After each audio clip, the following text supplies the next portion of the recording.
Let's talk about hyperthyroidism versus hypothyroidism. We're going to look at the signs and symptoms seen in these diseases. Something to remember is the memory trick. Hyperthyroidism, think high symptoms. And for hypothyroidism, think low symptoms. These will help you remember the signs and symptoms. First is thyroid hormones. In hyperthyroidism, we have an increase in T3 and T4, but we have a decrease in thyroid stimulating hormone. So in hypothyroidism, we have the exact opposite. We have a decrease in thyroid hormone, which are T3 and T4, and an increase in thyroid stimulating hormone. Let's look at the mood. Since everything is hyper, these patients are hyper excitable, or you can think of it as they have a hyper mood. And in hypothyroidism, they have a decrease in energy. So they're gonna be fatigued and possibly show depression. All right, let's look at the temperature. In hyperthyroidism, do you think they will be hot or cold? Everything is increased, so they will have heat intolerance. And for hypothyroidism, you guessed it, they're going to have cold intolerance because their temperature is low. Okay, let's look at the skin. Patients with hyperthyroidism tend to have very sweaty skin. This is because they have a high sweat production. And for hypothyroidism, these patients tend to have really dry skin. This is because they have a low sweat production. Okay, let's look at hair now. Patients with hyperthyroidism tend to have really soft hair.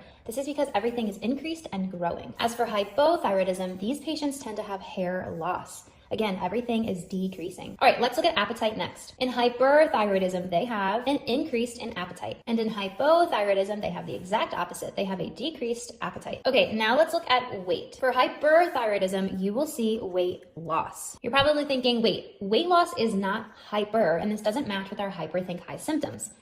But in hyperthyroidism, they have an increase in metabolism. So this is going to lead to weight loss. And in hypothyroidism, you can think weight gain. Okay, let's look at these patients' eyes. Hyperthyroidism patients tend to have something called exophthalmos. This is when the eyes appear to be bulging due to fluid accumulation behind the eyes. And for hypothyroidism, you will see myxedema. This is swelling of the skin and underlying tissue, which will be seen in the eyes, appearing as swelling eyes. Okay, let's look at GI function. Patients with hyperthyroidism have an increase in GI function, which leads to diarrhea. And patients with hypothyroidism tend to have a decrease in GI function. So you will see constipation. All right, let's look at our vital signs. We're going to look at blood pressure and heart rate.